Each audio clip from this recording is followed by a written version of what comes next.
ما تقولي لنا كده شويه نصايح بمناسبه الصيف باسهل طريقه مع مين؟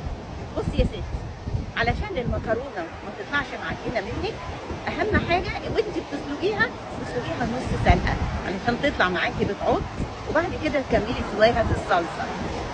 والرز كمان عشان ما يطلعش معجن، اهم حاجه اخده تقلبتين كده بشويه زيت او سمنه او زبده زي ما انت حابه، وبعد كده احط له الميه تكون مغليه ما تكونش ميه عاديه.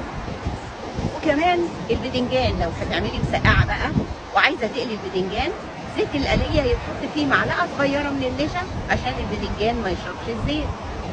طب ولو هنعمل الكفته وتطلع هشه ازاي؟ اهم حاجه في الكفته عشان تطلع هشه وتزودي كميتها، تحط عليها كميه خضار محترمه من الفلفل والطماطم والبصل والثوم، وبعد كده تحطي رغيف عيش منقوع في ميه ومتصفي، وتضربي الخلطه دي مع بعضها وتعمليها مع الكفته. والف هنا وشفا.